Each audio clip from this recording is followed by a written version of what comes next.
Well, good morning everyone. Hope you are doing good and having a great week. To all my returning subscribers, thank you for your support. And to all our viewers and those recently subscribed, thank you and welcome to this channel. So I recently published a video where I shared with you my pickups from Ainslie Bullion, the bullion store that I visited in Melbourne.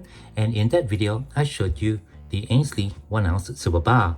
I did mention in that video that I picked up 2 items from Ainslie, and for this video we're going to take a look at that item, and that's going to be the gold Kookaburra for this year 2025. I've been collecting the Perth Mint 1/10 ounce gold Kookaburra coins for several years now, and in this tray is my entire collection.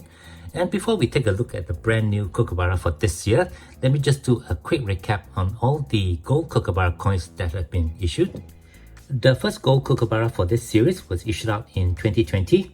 Unfortunately, that's the coin that's currently still missing in my collection, but I do have a picture of it right over here. The second Kookaburra was issued for the following year in 2021, which is this coin over here that I purchased from Ainslie Bullion. The third Kookaburra coin was issued for 2022, and these are the coins that feature the new font design for the Kookaburra coin series. Again, I got this coin from Ainslie Bullion. The following year in 2023, we have this Kookaburra coin, which continued with the new font design, and this is also the final coin to have the portrait of Queen Elizabeth II. Incidentally, I like to do a correction. In my previous video, I mentioned that I purchased all my gold Kookaburra coins from Ainslie Bullion. As it turned out for this year, the coin from 2023, I actually purchased this coin directly from the Perth Mint.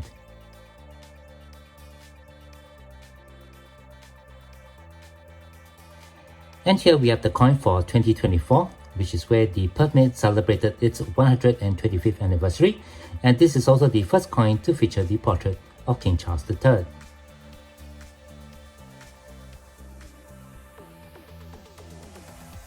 Alright, with that quick recap all done, let's go ahead now and take a look at the latest gold Kookaburra coin for this year 2025 that I purchased from Ainslie Bullion.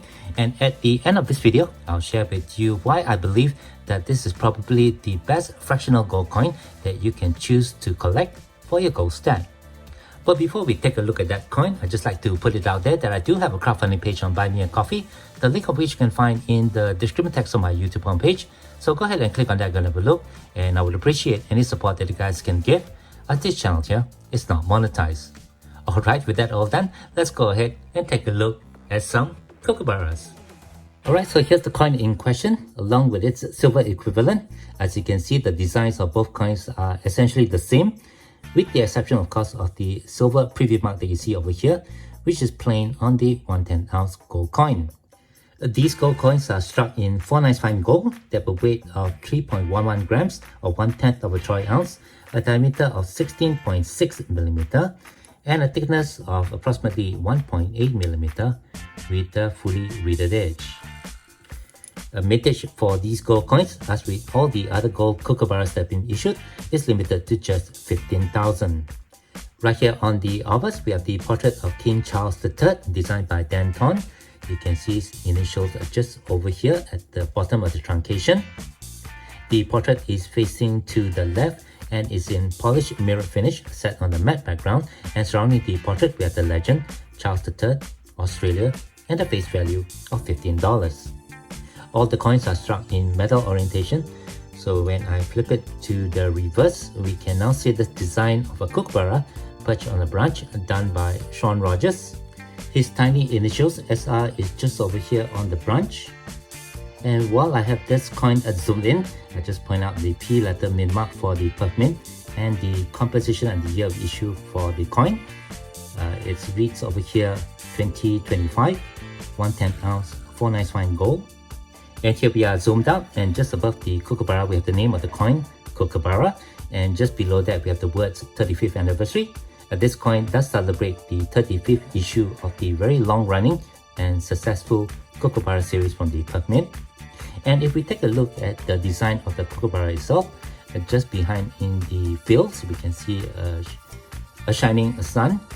On the silver coin, which I'll bring up right now, The sun itself is represented by the design or the preview of the Kookaburra coin that was first issued in 1990. However, here on the gold coin, it's actually left as a plain bag. Well, with all that said and done, it doesn't matter really because we have this design coin over here right now, and I have the brand new coin now in this collection tray. So as you can see over here, I have 5 gold Kookaburras and 1 platinum one for last year 2024. And with the addition of this coin, I just have 2 more slots left before this tray is full. And before I end this video, let me just share with you why I believe these 1/10 ounce Kookaburra coins are probably the best gold coins that you can choose to collect or stack for your gold snack. The first point to consider is their extremely limited mintage. Each of these coins have a mintage of just 15,000, and once they are sold out, it's particularly difficult to find these coins. As you can see, I'm still missing the coin from 2020. I'm still unable to find a coin that has the right resale deal for me to actually pull the trigger on. For the other coins that I found from Ainslie Bullion, plus the single coin that I found from the Perth Mint, when I first got them, when they were first issued, their prices were actually not much different from the more generic bullion coins that you can see on the open market. So for me, looking at those prices, I feel that these being more collectible gold coins were a better choice for me. These Kookaburra coins also tend to, from my experience, go up in value as time passes. You can see for the coins sold on the secondary market, sellers typically want a really high premium for them. Just to give you an idea of the values, when I purchased these earlier Kookaburra coins a few years ago, I paid around 330 Australian dollars for them. That was really not much more different than regular 1/10 ounce gold bullion coins. And for the latest coin that I purchased over here from Ainslie Bullion, I paid around 600 Australian dollars, which again is not much different from the generic 1/10 ounce gold bullion coins that you see today. However, if you want to backdate and collect all the older coins right now, you'll be looking at paying around 700 to 800 Australian dollars for each of these coins, sometimes even more. So it can be an expensive proposition to get the early coins to add to your collection. There are times, however, when the earlier coins come back in stock at your local bullion store, and sometimes the bullion store will actually list these coins at about the same premium as the other 1/10 ounce gold coins that they have in stock. And if you do see them, it's my recommendation and my opinion that if the prices are fair, you should go ahead and grab these coins instead of the more generic coins such as the Britannia or the Kangaroos. But with all that being said, I'd just like to reiterate that those are my opinions only.